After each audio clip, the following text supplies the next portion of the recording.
livres plein les oreilles est en vacances, mais non, surtout pas l'été, n'est-ce pas le meilleur moment de découvrir des livres en les écoutant? Qu'en pensez-vous? Vous trouvez qu'il est difficile de faire des choix et de vous y retrouver dans tous les catalogues? Je suis là, je m'appelle Clotilde Sey.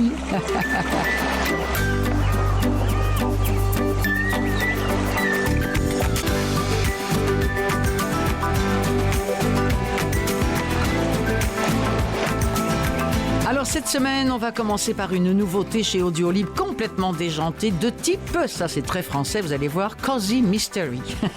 Et puis c'est l'univers de Maxime Chatham qui fera l'objet du segment Le frisson de l'été, histoire de faire craquer nos papilles gustatives, un tour du monde en cuisine et le roman québécois que vous avez peut-être raté, Ce qu'on respire sur Tatooine, une production d'Audio. Oui, c'est une programmation pour des lecteurs en vacances ou peut-être pour d'autres qui bossent, peut-être, mais qu'on profite quand même de l'été.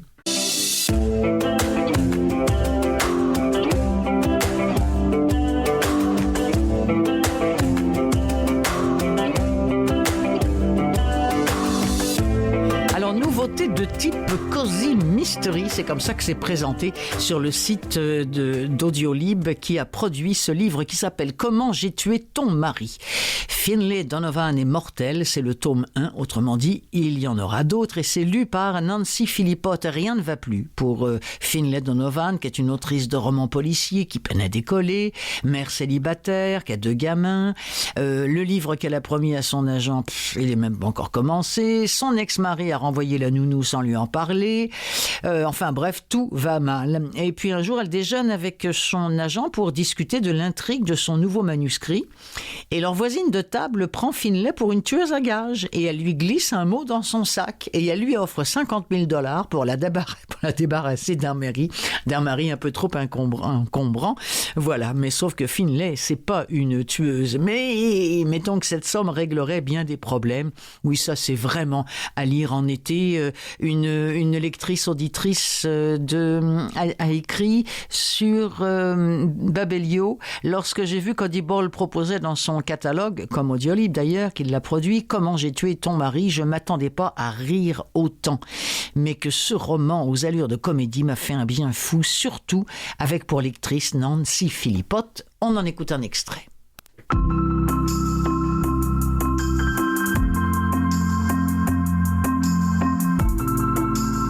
L'étrange tour pris par cette conversation me laissait perplexe. Et puis, en baissant les yeux, j'ai vu le chiffon ensanglanté sur mes genoux, le couteau et le rouleau de gaffère hérissé de cheveux, bien en évidence dans le sac à langer. J'ai repensé à la pâleur de cette femme, au regard furtif qu'elle jetait à mon sac, à mes pieds, tout en épiant notre conversation. On règle son compte au sale type, notre sympathique ami dévoile la profondeur de sa gratitude, tout le monde vit heureux jusqu'à la fin des temps et tu empoches un gros chèque. Oh, putain! Je ne signerai rien en dessous de 50 000 pour le suivant. Règle d'abord son compte à celui-ci, et on reparlera du suivant en temps voulu. Oh non! Non. J'ai fourré le lange dans le sac. Mais cette fichue note, qu'allais-je en faire? La balancer quelque part? La brûler? Retourner chez Panera, la réduire en charpie et la jeter dans les toilettes? Je l'ai froissée en boule et j'ai baissé la vitre. Plus vite je m'en débarrasserais, mieux ce serait. Mais quelque chose me retenait de desserrer mon poing au-dessus du goudron. 50 000 $. J'ai remonté la vitre et glissé la note dans ma poche, tout en tournant la clé dans le contact. Mon cœur s'était emballé. En sortant du parking, j'ai pris soin de mettre le clignotant, de respecter les limitations de vitesse. Que se passerait-il si un policier m'arrêtait, me fouillait et tombait sur cette commande particulière? Mon historique de recherche sur Google m'aurait, à lui seul, probablement valu de figurer sur la liste noire d'une agence gouvernementale. J'écrivais des romances à suspense dans lesquelles j'imaginais des meurtres comme celui-ci. J'avais fait des recherches exhaustives sur les 1001 façons d'éliminer quelqu'un, avec toutes les armes possibles et imaginables. J'avais aussi cherché tous les moyens possibles de se débarrasser d'un corps. Cette histoire était ridicule, et je l'étais tout autant de flipper pour un bout de papier à la noix. Personne ne pouvait me suspecter d'un crime qui n'avait pas encore eu lieu, et auquel il était hors de question que je sois mêlée. Si cette bonne femme tenait tant à se débarrasser de son mari, elle pourrait trouver quelqu'un d'autre pour faire le sale boulot. Et moi, je pourrais continuer avec... Oh. Mes mains se sont crispées sur le volant. Cette femme n'avait pas eu l'air de plaisanter. 50 000 $, ça n'avait rien d'une plaisanterie, non? Que se passerait-il si elle dénichait quelqu'un d'autre pour le faire? Pouvais-je devenir une suspecte? Ce n'était pas exclu. Sauf si... J'ai jeté un œil dans le rétroviseur et je me suis fondue dans le flux de véhicules sur l'autoroute. Et si personne ne trouvait de corps? Si personne n'avait la certitude que ce Harris Mickler était mort? Il n'y aurait pas forcément de suspect, n'est-ce pas? Dans ma tête, j'entendais presque Steven me dire que j'étais ridicule, que j'imaginais le pire, que j'inventais des histoires. C'était l'argument qu'il invoquait systématiquement, et celui qu'il m'avait servi quand j'avais commencé à le soupçonner de coucher avec Teresa. Sauf que cette fois, il avait raison, et je détestais l'admettre. J'ai giflé rageusement le volant. Pourquoi me laissais-je entraîner dans ces élucubrations? Dans ma vie, j'avais de vrais problèmes à résoudre. Une date butoir qui se rapprochait dangereusement et que j'allais devoir gérer sans babysitter ni nouvelle avance. Des traites de voitures en retard, les appels incessants d'agents de recouvrement. Et ce délire autour de Harris Mickler. Une histoire de fou, complètement tordue. Une histoire à 50 000 $. Un coup de klaxon m'a tiré en sursaut de mes cogitations, et j'ai légèrement accéléré pour me mettre au diapason de la circulation. Le mieux, ai-je décidé, serait de bazarder ce bout de papier par la vitre et d'oublier cette histoire. Je me suis mise à tapoter le volant. J'ai allumé la radio. Je l'ai éteinte. J'ai vérifié ma vitesse en franchissant le portique du péage automatique. Rien à faire. Les mots de cette femme continuaient de tourner en boucle dans ma tête. Mon mari, ce n'est pas quelqu'un de bien. Qu'entendait-elle par là? Que lui reprochait-elle? D'oublier systématiquement leur anniversaire de mariage ou de coucher à droite à gauche?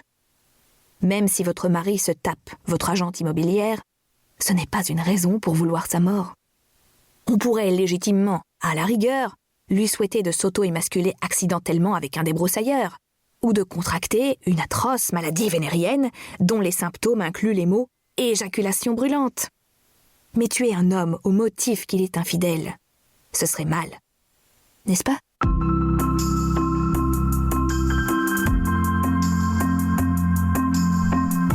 Je vous rappelle le titre, ça s'appelle « Comment j'ai tué ton mari » de L, ça s'écrit L-E-2-L-E, Cosimano, et c'est lu par Nancy Philippot ou Philippote, et ça a été produit par Audiolib.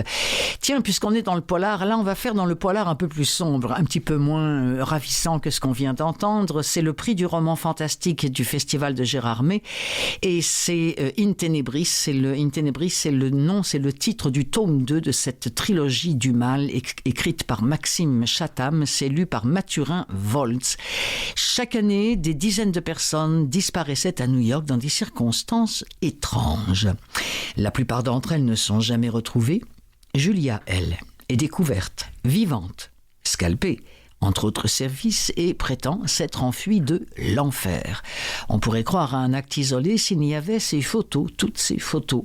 Jeune détective à Brooklyn, Annabelle O'Donnell prend l'enquête en main, aidée par Joshua Brolin, spécialiste des tueurs en série. Quel monstre se cache dans les rues enneigées de la ville? Et si Julia avait raison, et si c'était le diable lui-même? Ce mystère, ce rituel, dans une atmosphère apocalyptique, Joshua et Annabelle vont bientôt découvrir une porte, un passage dans les ténèbres. C'est un suspense qu'on ne peut lâcher, ça va changer votre perception de la nuit et ça pourrait bien changer, je pense, votre perception de l'été, et puis sans compter que c'est quand même 3 bouquins, la trilogie du mal. Alors, allons-y, plongeons avec cet extrait. Vous allez voir, il a le souci du détail dans ses descriptions, monsieur Maxime Chatham.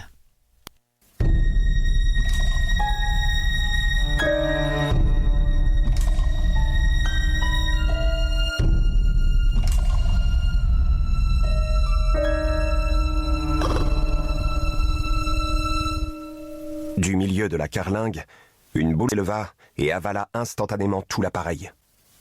Les hublots éclatèrent. La coque se déchira et la voilure des ailes se volatilisa à mesure que les réservoirs de kérosène étaient bus par l'explosion. L'empennage gigantesque aux couleurs de la compagnie se brisa. et se fractionna en milliers de copeaux embrasés.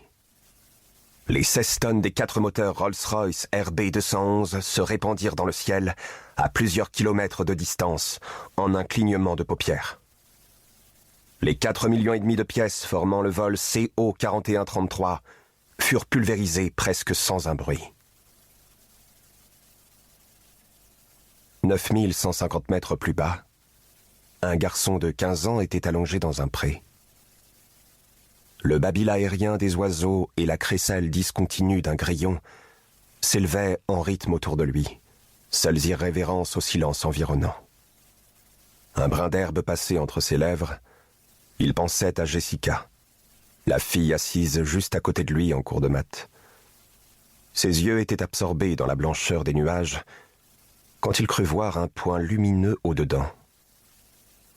Ce fut court, mais tellement intense qu'il se demanda s'il ne s'agissait pas d'une sorte de phare spatial pour navette perdue. Puis, comme le phénomène ne se reproduisait plus, il l'oublia bien vite et replongea dans ses rêves d'adolescent. Quand il entendit parler de la catastrophe aérienne aux infos, plus tard dans la soirée, il ne fit pas le moindre rapprochement. 312 passagers et membres d'équipage moururent sans un témoin, anonymement. Lorsque la neige des Rocheuses fut nappée de pourpre, comme si l'on avait attendu le crépuscule pour parler de la mort, une conférence de presse fut organisée. Il y avait des membres du NTSB, le National Transportation Safety Bureau, chargé d'enquêter sur les accidents d'avions civils, et de la FAA, la Federal Aviation Agency, l'aviation civile, ainsi que quelques représentants de la compagnie aérienne. Du bout des lèvres, on avoua ne pas comprendre ce qui s'était produit. On prononça les termes « accident regrettable » et « avarie technique » comme un préambule d'excuses avant d'affronter les familles. Même après plusieurs années de recherche, la cause de l'incident resta inconnue. L'hypothèse d'un court-circuit demeura longtemps la piste privilégiée sans pour autant être vérifiée. On ne sut jamais. Certains chuchotèrent qu'une force terroriste d'extrême droite, protégée par des éléments du gouvernement, avait fait le coup. D'autres murmurèrent que c'était le chaos qui l'avait voulu ainsi. D'autres encore dirent le mal. Des rumeurs. Les conséquences de ce drame allaient néanmoins dépasser en horreur tout ce qui s'était fait jusqu'à présent. Du fait de cette explosion, un carnage plus sanglant encore allait commencer. Un monstre venait de sortir de sa pupe pour lentement arriver à maturité. La destruction de cet avion n'était rien de moins qu'une clé. Un passe vers l'indicible, vers un être différent. Un tueur sans cadavre. Un tueur sans nom. Une ombre. Au sommet de la société, au-delà des hommes. Invisible.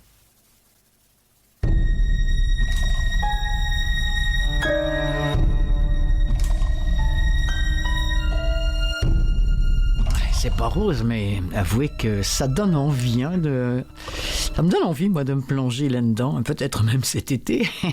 Allez savoir. La trilogie du Mal, c'était un extrait du tome 2 qui s'appelle In Tenebris, écrit par Maxime Chatham et lu par Mathurin Volz.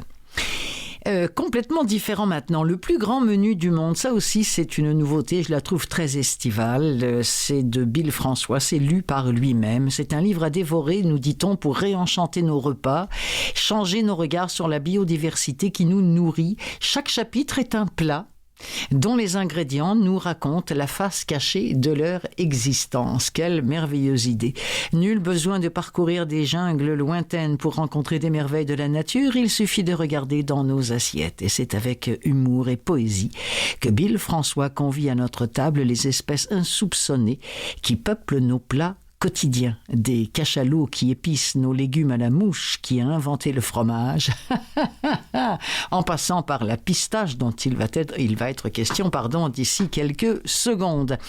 Et je voudrais vous prévenir, la narration de Monsieur Bill François peut vous surprendre. Monsieur, c'est pas un narrateur, c'est évident, mais c'est lui qui a écrit ce bouquin-là. Et très rapidement, vous allez voir qu'elle devient sympathique. Mais je vous le dis, là, au départ, vous allez vous dire, oh là là là là, ça va être long. Non, non, laissez-vous porter, surtout par l'histoire qu'il nous raconte. C'est vraiment formidable.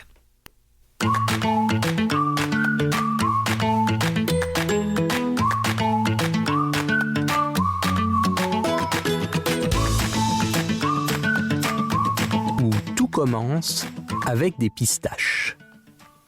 Si notre repas débute aujourd'hui par des pistaches, c'est parce que, grâce à elles, vous pouvez lire ce menu. Grâce à une pistache en particulier, une petite pistache comme les autres qui naquit sur un pistachier de l'Empire ottoman à l'automne 1701. C'est elle qui nous a tout appris. Au moment où elle fut cueillie et plongée dans un sac de toile parmi des centaines de ses semblables, notre pistache s'imaginait déjà vendue, puis grillée et croquée sur quelques tapis d'Orient, entre deux rasades de thé à la menthe. Un destin banal de pistache. Mais ce jour-là, un client inattendu s'arrêta devant l'étal du bazar. C'était un voyageur. Il avait l'air de venir de loin et regardait avec émerveillement le tas de fruits secs. L'homme se nommait Tournefort. De toute sa carrière de botaniste, il n'avait jamais vu pareilles amandes vertes. Fier de sa trouvaille, il acheta la pistache sans même marchander, se promettant que dès son retour, il la planterait dans le jardin du roi. Le roi Louis XIII était souvent malade. Dans l'espoir de trouver de nouveaux remèdes, il avait confié à ses médecins le soin de consacrer un immense terrain à l'étude des plantes dans l'est de Paris. Si les guérisseurs ne découvrirent les médicaments miracles, ils créèrent un jardin fabuleux qui perdura à travers les siècles. À l'époque où Tournefort y planta sa pistache, le jardin du roi était devenu un lieu de science unique en son genre, où se mêlaient avant l'heure recherche et diffusion des connaissances. Dans ces allées, ouvertes à tous, des botanistes voyageurs contaient aux passants leurs découvertes, en français et non plus en latin, pour que chacun puisse les comprendre. Sous les serres et sur les plates-bandes, des végétaux de pays lointains exhalaient leurs arômes nouveaux.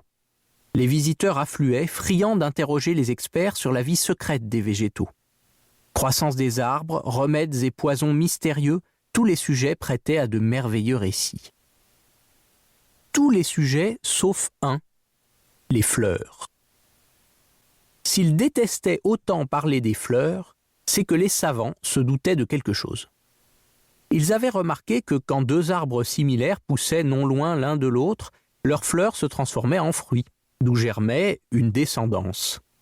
Mais l'idée que les végétaux puissent se reproduire entre eux via une sexualité, comme les bêtes et les humains, leur semblait odieuse.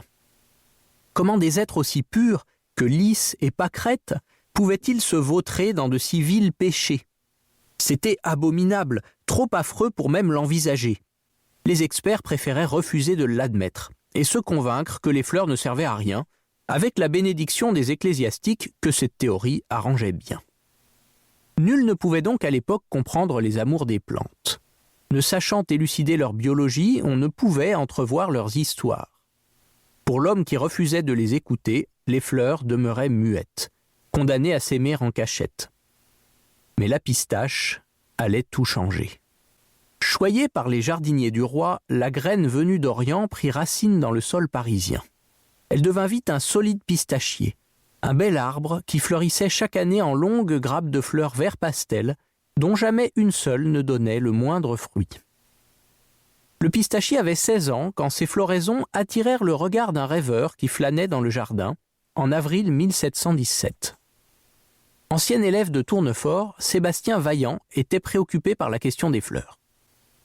Vaillant était de ces personnes, nous en connaissons tous, qui, lorsqu'une pistache refuse de s'ouvrir à l'apéritif, ne la remettent pas discrètement dans le pot pour en prendre une autre. Il était de ceux qui s'acharnent, se cassent les ongles, tordent le couteau, mais n'abandonnent pas. Le mystère des fleurs n'allait pas longtemps lui résister. Lorsqu'il aperçut le pistachier, Vaillant se mit en quête d'un autre arbre de la même espèce. Il en trouva un quelques rues plus loin, au jardin des apothicaires, qui portait des fleurs légèrement différentes. Ce pistachier non plus ne donnait jamais de fruits. Le botaniste eut l'idée d'aller secouer un rameau de fleurs de l'un des arbres au-dessus de celle de l'autre. Quelques semaines plus tard, il récoltait triomphalement des pistaches tout à fait locales, et avec elles, la preuve scientifique irréfutable de la fécondation des plantes. Vaillant relata sa découverte devant l'Académie des sciences en un discours au vocabulaire fleuri. « Les fleurs sont le sexe des plantes », déclara-t-il d'emblée, avant de comparer pistils et étamines aux organes génitaux femelles et mâles des animaux, et de décrire les ébats amoureux des arbres et leurs violents transports, des termes extrêmement osés pour l'époque. La pistache de Pandore était ouverte, la vérité dévoilée au grand jour. Dorénavant, les hommes comprenaient l'intimité des plantes. Peu importait finalement à Vaillant, ruiné, qu'il n'ait plus les moyens d'acheter de la viande, puisque désormais le moindre légume de son bol de soupe lui murmurait tous ses secrets. Ah, je trouve ça tellement sympathique. J'imagine que tous les chapitres ressemblent à celui-ci et ça me donne vraiment l'envie d'écouter ce bouquin-là cet été. Un autre qui m'a échappé, c'est pour ça que ça m'a donné l'envie de vous le présenter sous la rubrique Le roman québécois qui vous a échappé, comme à moi. Ce qu'on respire sur Tatooine, écrit par Jean-Christophe Réel, lu par, entre autres, Marc-André Grondin, Catherine Brunet, Marianne Fortier, Gaston Lepage et plusieurs autres comédien. C'est produit par Audio, donc de chez Radio-Canada. La route est longue d'un sous-sol de Repentigny jusqu'à la planète Tatooine, surtout si l'on passe par le Super C, Central Park et le 16e étage du CHUM. Mais pour l'esprit obsessif, rêveur et décalé du narrateur, ces détours sont autant d'aventures salutaires, nous dit-on dans le résumé sur Audio. Après des recueils remarqués dont Les Volcans sont la coconote finaliste au prix des libraires en 2016 et La fatigue des fruits, Jean-Christophe Réel explore dans ce roman hors norme, touchant et drôle, les thèmes qui lui sont chers, la solitude, la fatigue et la maladie. Un lecteur dans Babelio a écrit « Je n'ai pas de mots qui pourraient vraiment décrire mon émotion sur ce roman. Au fur et à mesure que je tournais les pages, j'ai vraiment été captivé par les pensées du personnage principal et ainsi être transporté dans la vie quotidienne d'un homme avec de sérieux problèmes de santé. Je suis passé de fou rire à imaginer ses pensées à des moments où je me sentais très inconfortable, mais il y avait toujours une lueur d'espoir dans ses paroles. Extrait de Ce qu'on respire sur Tatooine. Ce qu'on respire sur Tatooine. À chaque nouvelle job, je fais semblant de comprendre ce qu'on me dit. Je fais semblant d'avoir fait ça toute ma vie. Mais c'est pas long que je me fais démasquer. Les employeurs réalisent vite qu'ils ont affaire à un imposteur. Et je me retourne. Une jeune femme toute petite me sourit. Elle a des lignes de maquillage ses yeux. Je remarque que de petites pointes noires dépassent de chaque côté de ses paupières. On dirait un oiseau. Son visage me fait penser à celui de Nathalie Portman. C'est la reine Amidala dans Star Wars. Mireille a un empêchement. C'est moi qui fais ton training à soir. Elle sourit encore. Chaque fois qu'une femme me sourit, je tombe amoureux. Je suis comme ça. Je m'invente des histoires, des maisons, des bébés. Je suis lourd. Amidala se présente. Je pense qu'elle s'appelle Julie ou Sophie, mais ça n'a pas d'importance, là. Je l'oublie aussitôt. Pour moi, c'est Amidala.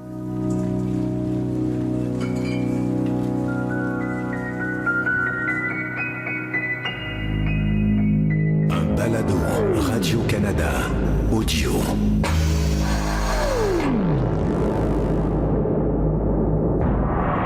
Ce qu'on respire sur Tatooine.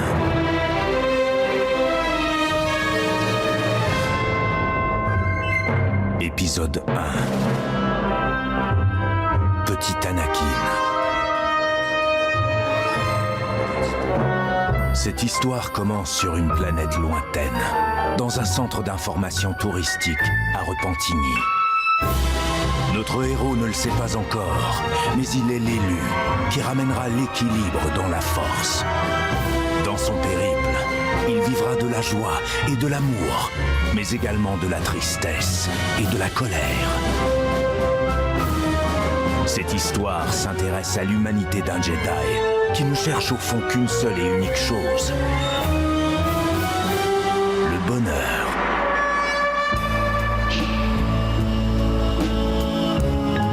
Les journées sont longues.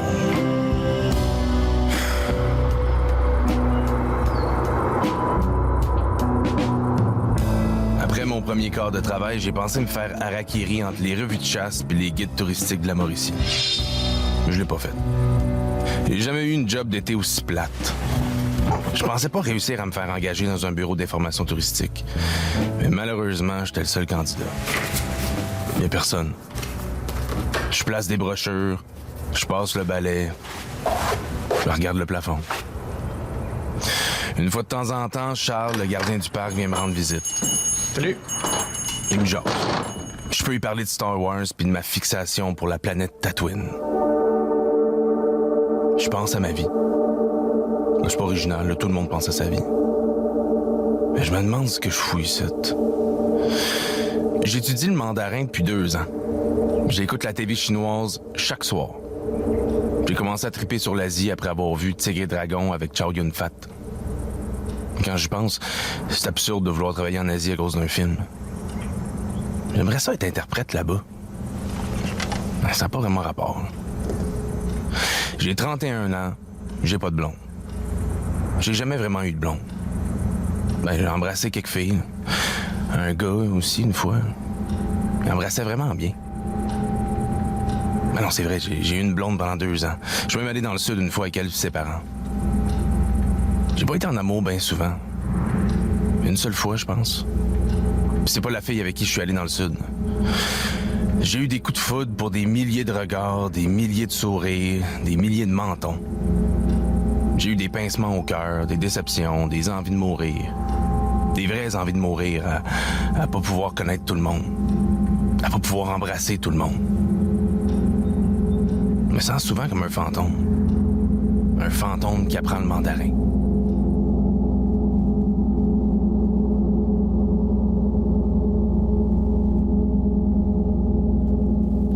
C'est très, très bien fait. Ce qu'on respire sur Tatooine, à écouter sur le site de Radio-Canada Audio, livre audio avec les voix, entre autres, de Marc-André Grondin et autres comédiens.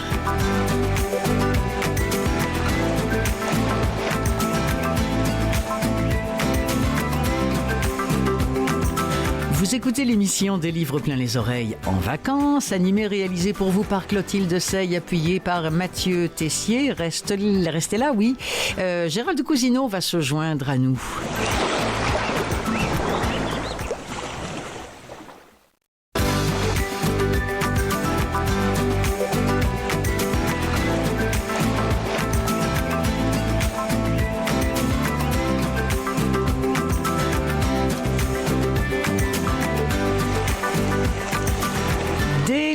Plein les oreilles en vacances, seconde partie. Clotilde Sey toujours au micro pour vous présenter avec quelquefois des chroniqueurs à l'occasion des livres, ma foi, ou des nouvelles qui s'écoutent bien. Et c'est pour cela que je reçois à l'instant l'ami Gérald Cousineau. Salut Gérald. Salut Clotilde. Alors Gérald, voilà, je vous ai posé la question à vous comme à d'autres. Quel serait peut-être le livre un petit peu plus estival, carrément printanier, non, plus que printanier, oui, franchement, franchement estival, que vous auriez à proposer. Et comme nous avons perdu il y a maintenant quelques semaines l'autrice Alice Munro, vous m'avez dit, pourquoi pas un recueil de nouvelles de Madame Munro. Oui, je dirais peut-être pas que c'est une lecture estivale. Je dirais que c'est une lecture qu'on peut faire, bien sûr, toute l'année. Oui. Je suis pas sûr d'appeler ça une lecture de vacances, mais quand même, si vous ne lisez pas beaucoup de nouvelles, Alice Munro, ça reste la nouvelliste du Canada. Donc, quelques mots pour dire qu'elle est née en 1931 en Ontario, où elle est morte récemment, je pense que c'était le 13 mai. Mm-hmm. Elle est morte en Ontario également. Et c'est le premier écrivain canadien à avoir gagné le prix Nobel de littérature. C'est aussi, Clotilde, la première fois qu'un écrivain gagne le prix Nobel, un écrivain qui publie essentiellement des nouvelles. Ouais, c'est fou, hein? Parce qu'on est habitué d'avoir des romanciers prix Nobel, mais là, non. On a une nouvelliste, une nouvelliste et je dis tout de suite qu'on a parfois comparé à Anton Tchekhov. C'est quand même quelque chose. Oui, absolument. Absolument. Alors, j'ai choisi un recueil de nouvelles qui est apparu originalement en 2009, Trop de bonheur, Too Much Happiness. La traduction française est apparue en 2013, donc l'année même où Mme Munro a reçu le prix Nobel, donc en 2013, je le répète. Alors, un recueil de si vous en lisez régulièrement, il y en a une qui va vous accrocher, la suivante un peu moins. C'est comme ça. Ben oui. C'est pas forcément un livre qu'on va lire d'une page de la première à la page. C'est ça l'avantage des nouvelles, c'est qu'on peut déposer le recueil, bon, on y revient plus tard, etc. Mais c'est pour ça que ça se lit bien aussi en été, parce que si on a le temps de prendre juste un petit apéro, et allez hop, tiens, on se tape une petite nouvelle de Madame Monroe. Voilà. Ah, alors, restez là, je m'en vais justement me chercher un apéro et je reviens. D'accord. Donc, Trop de bonheur de Madame Alice Monroe. Monroe, c'est le nom de son premier mari. Hein. Donc, Mary Alice Monroe, nom de son premier mari. Alors, Trop de bonheur, eh ben, il y a... d'ailleurs, je vais tout de suite passer à une nouvelle qui s'appelle Visage. Okay. Pourquoi? Parce que l'extrait que vous m'avez envoyé est tiré de Visage et on a là un aperçu d'une Monroe qui n'est pas toujours, folichonne. Là. Alors, j'aimerais qu'on l'écoute et je pourrais en parler après. D'accord. Alors, vos désirs sont désordres, mon ami. Je suis convaincue que mon père ne m'a regardé, ne m'a dévisagé, ne m'a vu qu'une seule fois. Après quoi, il a pu tenir pour acquis ce qu'il y avait là. À l'époque, les pères n'avaient pas accès au théâtre violemment éclairé où naissaient les enfants, ni à la pièce où les femmes en travail étouffaient leurs cris ou souffraient à grand bruit. Les papas ne posaient les yeux sur les mamans qu'après qu'on les avait lavées et rafraîchies, puis bordées, conscientes dans les couvertures pastel de la salle commune ou des chambres semi-individuelles et individuelles. Ma mère avait une chambre individuelle, ainsi qu'il convenait à son statut social. Et cela valait mieux, à vrai dire, vu la tournure des événements. Je ne sais pas si ce fut avant ou après son premier regard sur ma mère que mon père vint se planter devant la vitre de la pouponnière pour m'apercevoir. J'ai tendance à croire que ce fut après, et que, lorsqu'elle entendit ses pas devant sa porte, puis traversant sa chambre, elle y perçut de la colère sans savoir encore ce qui avait pu la causer. Ne venait-elle pas de lui donner un fils, ce qui est censé être le désir de tout homme? Je sais ce qu'il dit, ou ce qu'elle m'a raconté qu'il dit. Une portion de steak haché. Puis, ne compte pas rapporter ça à la maison. Oh là là. Oui, hein, parce que je vous laisse continuer. Hein. Oui.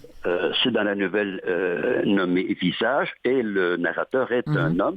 Et il est né avec une grosse tache de naissance sur l'une de ses deux joues. Et quand le père le voit dans la pouponnière, une portion de steak haché. Et le pire, c'est quand il dit « Tu ne vas pas rapporter ça à la maison. » Ouais. Ça, c'est son fils. Oh là là. Je reviens sur le recueil dans son ensemble pour dire que la plupart des nouvelles d'Alice Monroe, que ce soit dans ce recueil ou dans les autres, elle en a publié une douzaine, se situent dans la campagne ontarienne. Elle a quand même vécu en Colombie-Britannique et surtout en Ontario, et la plupart de ces personnages sont des femmes. Ici, nous avons un homme, donc, qui raconte son calvaire, entre guillemets, à cause de cette tache de naissance. Et d'ailleurs, le personnage, c'est l'autre, parce qu'il va faire de la radio. Pourquoi? Parce qu'à la radio, on ne le voit pas. Ah, bah oui. Il voulait faire du théâtre, mais c'est délicat. Donc, il va faire de la radio, et là, il Qu'est-ce que je le comprends? Mais non. Bon, c'est bon pour moi, c'est d'accord, j'ai compris, moi aussi. Alors. Donc, la plupart des personnages sont des femmes, et c'est drôle parce que quand je pensais à ça, je me disais trop de bonheur, mais les personnages dans ce recueil sont tous en quête du bonheur, ils vont le rechercher vainement, j'ai envie de dire même éperdument. Et pourtant, quand on a terminé le recueil, on se dit, mais quel bonheur! Il a l'air de se faire plutôt rare, ce bonheur. On dirait qu'il court après, mais qu'il ne le rattrape jamais. Et il y a même un peu de cruauté. Je pense à une nouvelle, par exemple. Vous avez une veuve malade parce qu'elle a un cancer. Et là, elle ouvre la porte à un inconnu. Et l'inconnu va s'asseoir devant elle et va finir par lui avouer qu'il a tué ses parents et sa sœur. Ouf. Bon, c'est quand même quelque chose, là. Et là, incroyable mais vrai, la veuve va lui avouer à son tour, elle a empoisonné la maîtresse de son mari. On ne s'y attend pas du tout, et évidemment, ça, c'est une claque. Mais ce que je veux dire aussi, c'est que donc les personnages nous surprennent. Et j'aime pas le mot punch à la fin, mais c'est quand même une nouvelle qui surprend de la part d'Alice Monroe, parce que Alice Monroe elle part toujours du quotidien. Elle traite avec une minutie du détail ces histoires. C'est incroyable. Comme Anton Chekhov faisait d'ailleurs. Elle part du quotidien, elle met des personnages en scène, mais des personnages qui n'ont rien en apparence extraordinaire, pas du tout. Mais là, elle va les mettre à l'épreuve, elle va les pousser devant l'adversité et étudier comment ils vont s'en sortir. Mais encore une fois, ce ne sont pas des gens hors de l'ordinaire, pas du tout. Ce sont des gens qu'on remarque même pas dans la rue. Mais là, elle va les mettre à l'épreuve. Et c'est ça qui est bien. C'est que je m'amusais d'ailleurs, j'écoutais une nouvelle et je me dis, qu'est-ce que moi j'aurais écrit à la place? Qu'est-ce que j'aurais mis ici ou là? Eh bien, j'avais tort partout. Elle me battait. À tous les coups, hein? Pourquoi elle parle de ça? Mais encore là, c'est le détail qui va nous paraître insignifiant. Mais pour elle, c'est important parce que l'intrigue est secondaire, finalement, chez elle. Ce qui est important, c'est l'étude psychologique des personnages. Elle va le fouiller, ce personnage-là. Et on se dit, mais c'est vrai. Le mot est juste. Il n'y a pas de fioriture littéraire ici. Le mot est juste. Mais encore là, le bonheur, on aimerait qu'il y en ait un peu plus, mais qui ne cherche pas le bonheur? Et le bonheur, c'est pas une chose forcément dans laquelle on baigne 24 heures par jour. Hein. Donc, si vous n'aimez pas les nouvelles, mais je dirais, faites un effort quand même, parce qu'il y en a différentes et on passe d'une émotion à une autre par tous les sentiments. Mais si vous aimez les nouvelles, et on sait que les nouvelles, c'est quand même un genre mal aimé encore, hein, à côté du roman, là, eh bien, je pense qu'Alice Munro reste notre grande nouvelliste. Et bon, les gens du prix Nobel ont dit que c'était la souveraine des nouvellistes, donc c'est quand même quelque chose. Elle est traduite dans plusieurs langues. Hein. Elle est traduite dans plusieurs pays, donc on la connaît, mais au Québec, je serais curieux de savoir si elle est lue. Parce qu'elle a été publiée aussi au Québec, chez Boréal. Alors, je suis curieux de savoir, mais si vous aimez les nouvelles, là, vous serez ravis. Mais il faut parfois faire un effort, parce que les nouvelles peuvent être longues. Hein. Il y a des nouvelles qui font quasiment 100 pages. Alors, on a là comme un court roman. Là. Oui. C'est pas des nouvelles à l'Archambault où les nouvelles font 3-4 pages. Pas du tout. Archambault, je pense, a aimé Alice Munro. Quand on le lit, on s'en rend compte. Mais les nouvelles peuvent être assez longues. Donc, on peut, à la rigueur, perdre un intérêt, mais il faut rester là parce que, encore une fois, elle va rebondir sur un truc qui peut nous paraître insignifiant, banal, d'une grande banalité, mais c'est après que ça se corse, c'est après qu'on dit « Ah, voilà pourquoi il avait parlé de ça, voilà pourquoi il a employé ce mot-là. » On est récompensé à la fin, finalement. Eh bien, dites donc, mais c'est tout un programme que vous... Non, mais moi, je trouve ça bien qu'on en ait parlé, même si, effectivement, le mot bonheur est dans le titre et ne se retrouve pas, si je vous comprends bien, ailleurs dans les pages de ces nouvelles. On a l'impression, après, qu'il n'y en a pas beaucoup, mais il le cherche. Mais on dirait que l'auteur ou l'autrice va souligner plutôt l'absence de bonheur chez ces personnages.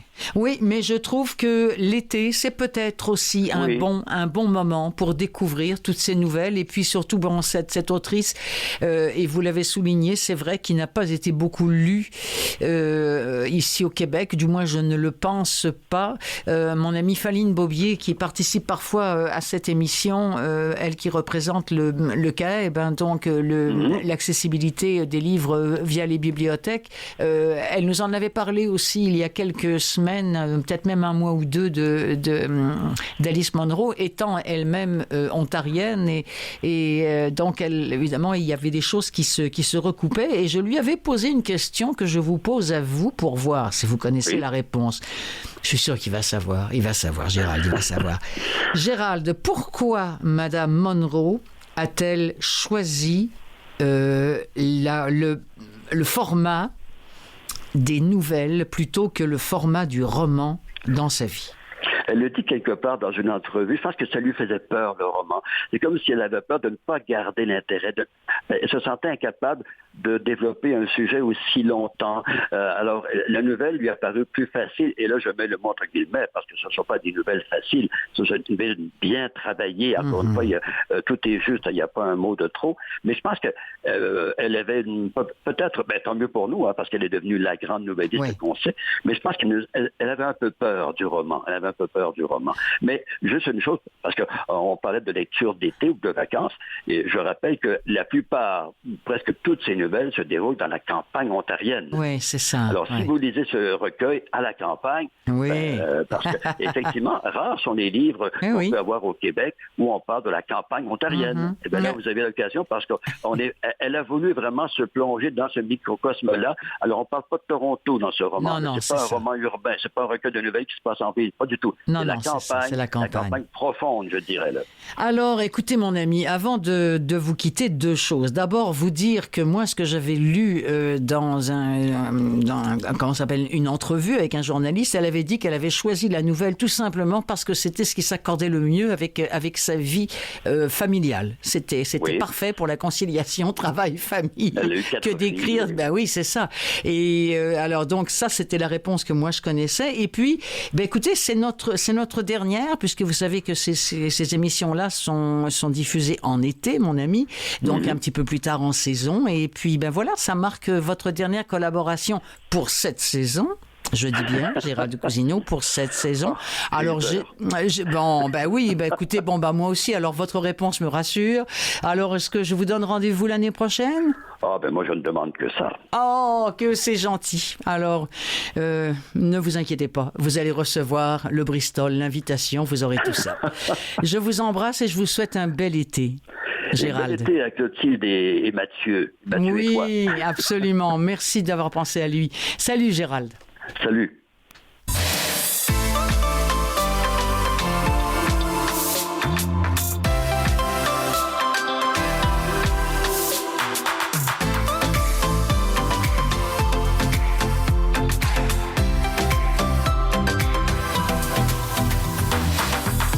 Alors, une autre rubrique de cette émission des livres pleins les oreilles en vacances, là, ce sera la rubrique Le Feel Good, écrit en bon français, toujours FILGOUDE, de la semaine. Et le Feel Good de la semaine, c'est Les Extraordinaires de Julien Sandrel. C'était produit par Audiolib et c'est lu par Anne Lecontour. Alors, on nous dit ceci, dans l'entourage d'Anna, tout le monde le sait, à 6 ans sur l'estrade du spectacle de fin d'année, elle a clamé haut et fort qu'elle voulait être astronaute. D'ailleurs, c'est l'extrait qu'on va entendre un petit peu plus tard. 40 ans passés. Anna est bien loin des étoiles, elle est médecin généraliste et sa vie est très sage. Trop sage d'ailleurs, et arrêtée net par un très grand chagrin. Et un soir, pour son anniversaire, ses proches lui ont réservé une surprise. Ils l'ont inscrite, en grand secret, au concours de l'Agence spatiale européenne qui recrute ses futurs astronautes. Alors évidemment, Anna leur dit qu'ils sont fous et elle remercie, mais elle refuse. Mais le piège affectueux est bien tendu. Un jour, Anna a promis à son plus jeune fils, Michael, qui se battait contre une maladie grave, de tout faire pour réaliser ce rêve, de partir dans l'espace. Alors, comme elle ne peut pas renier son serment, elle va se lancer à corps perdu dans l'aventure. Et elle va rencontrer un petit groupe de candidats. Ce sont eux, les extraordinaires. C'est vraiment un bouquin d'été. Alors, c'est le bouquin d'été par excellence. Un lecteur a écrit chez Babelio, ce que j'aime chez Sandrel, ce sont ces personnages tellement touchants, comme Anna dans ce roman, que son ami proche et sa famille vont poussé à se confronter à son rêve. Ce que j'aime chez Sandrel, ce sont ces messages plutôt des manières de penser qui s'éloignent de l'égoïsme ambiant, des façons d'être respectueuses des autres, de l'environnement et donc, par extension, de soi-même. Voici un extrait de Les Extraordinaires de Julien Sandrel, lu par Anne Lecontour.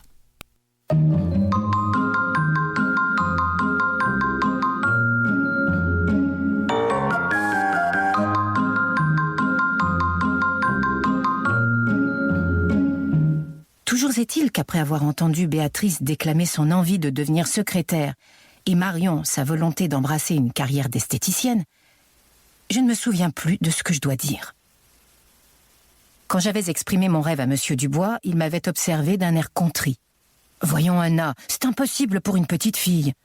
Trouvons autre chose, veux-tu » Lorsque la musique s'arrête, je n'ai pas encore dit mon texte. Je suis censée clore la séquence, mais je suis comme paralysée face au micro. L'agacement se lit sur le visage de M. Dubois qui m'invite à m'exprimer à grand renfort de gestes saccadés et mâchoires crispées. Madame Galibert lui demande à voix basse si elle doit rejouer quelques mesures, mais il lui fait signe que non, Anna va dire son texte sans musique et tout ira bien. Monsieur Dubois me souffle même ma phrase à 2 reprises. « Quand je serai grande, je serai vendeuse en prêt-à-porter. » Mais je ne veux pas être ce qu'il me souffle. Ce n'est pas moi, pas ce dont j'ai envie. Le silence est total.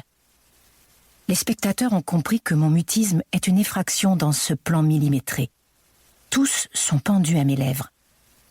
Mon père m'observe, lui aussi. Je vois d'abord passer une ombre dans son regard, et puis ses yeux se mettent à briller. Il hoche la tête et me sourit. Il m'encourage.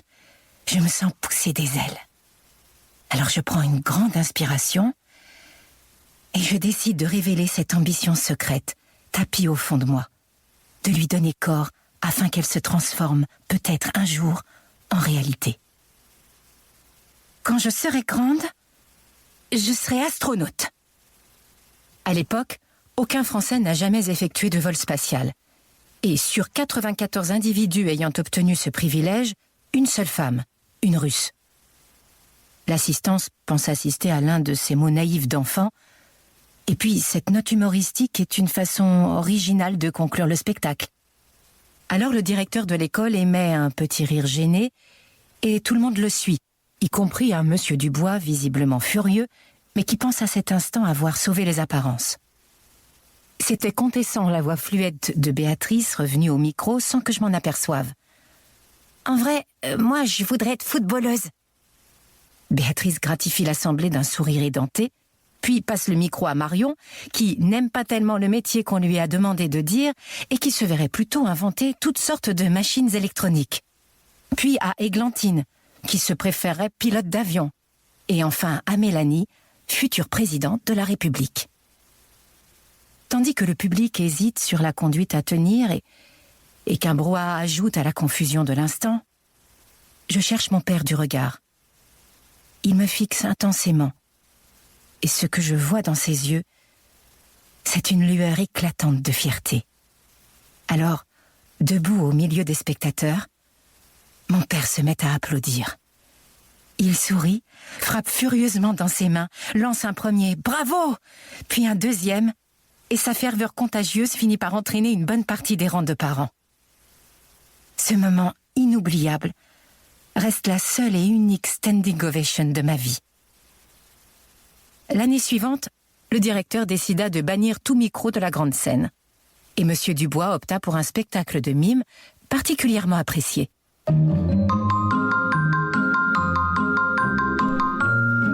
Non mais c'est complètement irrésistible, c'est complètement irrésistible. Les Extraordinaires de Julien Sandrel, lu par Anne Le Coutour. Je pense avoir dit Le Contour tantôt, mais je me suis trompée, c'est Le Coutour. Après les Extraordinaires, oh, quelque chose d'irrésistible aussi. Ça, j'aime tellement ça. Les histoires des gens quelque chose. Alors déjà, si vous voulez savoir exactement ce qui se cache derrière ce nom, eh bien vous allez tout apprendre dans l'extrait qui va suivre. Vous prenez une famille de 5 garçons, quoi qu'au moment du tome 4, ils sont 6 je pense. Bref, vous y ajoutez un nouveau bébé à naître, qui est maintenant là, une tortue, un cochon d'Inde, une poignée de souris blanches.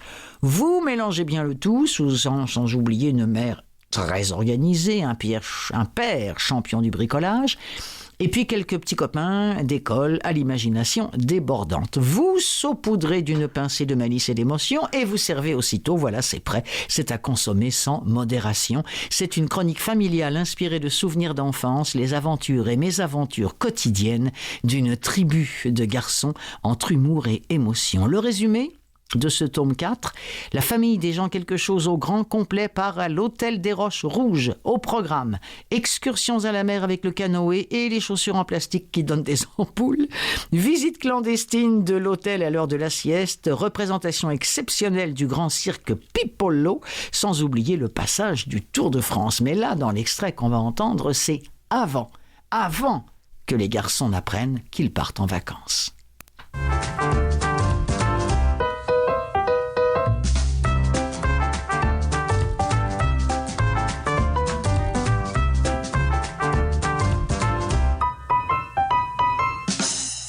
La grande nouvelle de papa. Un soir, vers la fin du mois de juin, papa est rentré plus tôt du travail. À la façon dont il a grimpé les marches de la villa en sifflotant joyeusement, le nœud papillon en bataille, on a compris qu'il manigançait quelque chose. « Mes gens !» il a lancé. « Tous au jardin pour un apéritif surprise. Cacahuètes, bonne humeur et boissons gazeuses à volonté. »« Souhaite !» a zozoté Jean-E. « Je pourrais boire autant de souhaite que je voudrais ?» Exceptionnellement, a corrigé maman qui déteste les surprises, et à condition de ne pas te ballonner l'estomac. Chérie, a rétorqué papa, à soirée exceptionnelle, réjouissance exceptionnelle. Tiens, je crois même que je prendrai un petit whisky. Exceptionnellement, bien sûr. On s'est tous regardés avec inquiétude. Quand papa est gai comme un pinson, ça ne présage rien de bon. Papa est très fort comme médecin, mais je ne sais pas pourquoi, ses idées géniales tournent toujours à la catastrophe. Même un apéritif en famille à la veille des vacances d'été. Et puis, a ajouté papa, si tout le monde est bien sage, j'aurai une surprise à vous annoncer. Il a agité d'un air malicieux l'enveloppe qui dépassait de la poche de son veston. Tu ne devines pas, chérie ? À part ballonner tout le monde avec des boissons gazeuses, a dit maman en ouvrant des yeux ronds, je ne vois pas du tout ce que tu... Vous nous avez commandé une petite sœur à la famille moderne ? A suggéré Jean C. On va redéménager ? A zozoté Jean E. Je sais, s'est écrié Jean D. Un chien, on va avoir un chien. Papa a secoué la tête et rempoché son enveloppe mystérieuse. Vous ne saurez rien. Secret défense jusqu'à l'apéritif. Maman, qui est très organisée, a repris la direction des opérations. Si vous avez cru 1 minute pouvoir en profiter pour échapper à la douche, les garçons, c'est raté. Tout le monde passe d'abord par la case décrassage. Et sans dispute, a prévenu papa. Sinon, apéritif surprise ou pas, ça va barder pour vos matricules. Derne, a fait Jean C quand on s'est retrouvés tous les 5 dans la salle de bain. Non, c'est moi, a dit Jean D. Les grands d'abord, j'ai dit. Pas question qu'on s'essuie dans vos serviettes trempées. Moi, de toute façon, Rican et Jean A, ça fait 13 ans que j'ai pas pris de douche. C'est pas des bananes comme vous qui vont m'y obliger. Je n'aimerais pas être à la place de tes vieilles chaussettes, a remarqué Jean C en se pinçant les narines. Tu en veux une dans la figure, a riposté Jean A. Si on faisait une bataille d'eau, a proposé Jean D. D'accord, j'ai dit, mais on mouille pas les montres ou ça va saigner. Plus un zeste, ou je tire, a zozoté Jean E en braquant sur nous la pomme de douche. Alors forcément, ça a dégénéré. On a commencé à remplir d'eau des flacons vides pour s'arroser jusqu'à ce que papa intervienne. Heureusement que Jean F est trop petit pour s'en mêler lui aussi. Sinon, on aurait pu dire adieu à la soirée apéritif surprise. Vivre dans une famille de 6 garçons, ce n'est pas facile tous les jours. Il faut toujours tout partager. La salle de bain, les jeux, les bons desserts, les vêtements trop petits et même chez nous, ce qu'on a de plus personnel normalement, son propre prénom. Parce que, en plus d'être 6, on s'appelle tous Jean quelque chose. Une autre idée géniale de papa, comme celle de nous classer par ordre alphabétique, comme dans un répertoire téléphonique. Jean A, surnommé Jean Neymar, c'est l'aîné. Il passe sa vie à râler et à vouloir être le chef. Comme il a dansé avec une fille, une fois à une boum, il nous prend tous pour des débiles. Moi, c'est Jean B, surnommé Jambon, parce que je suis le plus costaud de la famille. Jean A dit « le plus gros, mais avec des muscles de crevette ». Il peut toujours parler. Comme on est les grands, Jean A et moi, on a un peu plus d'argent de poche que les autres. Mais c'est aussi toujours sur nous que ça retombe en cas de bêtises. En dessous, il y a les moyens. Jean C, alias Jean sais rien, l'étourdi de la famille, et Jean D, appelé Jean Dégâts à cause de son habileté légendaire. À eux deux, ils font vraiment la paire. Leur chambre est tellement en désordre qu'il faut envoyer une équipe de spéléos professionnels chaque fois qu'on veut y retrouver quelque chose. Pour finir, il y a les petits. Jean E, alias Jean E, parce qu'il a un cheveu sur la langue, et le bébé Jean F, appelé Jean Fracas, qui casse les oreilles de tout le monde dès qu'il n'est pas content. Ajoutez à cela Wellington et Zakouski, les poissons rouges de Jean E, Batman, le chinchilla de Jean C, et vous aurez la famille des gens au complet, rassemblés ce soir-là, dans le jardin de notre villa de Toulon, pour l'apéritif surprise de papa. Pendant qu'on laissait couler la douche pour faire croire qu'on se lavait, maman avait préparé une table de fête. Il y avait des petites gougères, mon plat préféré, des canapés au saumon et à la crème d'anchois, berk, une jatte de fromage blanc aux herbes pour y tremper des crudités, le plat préféré de Batman et de maman. Et puis, bien sûr, plein de biscuits d'apéritif et de cacahuètes avec lesquels Jean C et Jean D ont commencé aussitôt à se bombarder.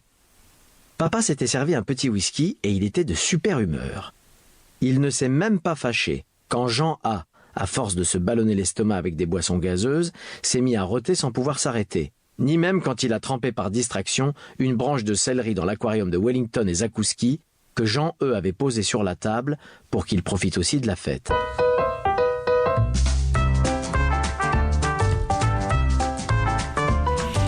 C'est pas la première fois que je diffuse les histoires des gens quelque chose, mais que voulez-vous, j'adore ça. En principe, c'est fait pour les enfants de 8 à 10 ans. C'est ça. Alors, je sais pas si ça les fait rire, mais alors moi, ça me fait rire beaucoup et j'espère que vous aussi, vous avez bien profité de cet extrait-là et de tous les autres que je vous ai présentés à l'occasion de cette émission des livres plein les oreilles en vacances, toujours animé, réalisé par Clotilde Sey et mis en ondes par Mathieu Tessier, que je remercie infiniment pour son épaule et son sourire. Voilà, j'espère que ça vous a donné bien des idées de livres à vous glisser entre les oreilles. Je vais en concocter une autre pour la semaine prochaine. Alors d'ici là, bien bonne semaine, profitez-en bien, que vous soyez en vacances ou non.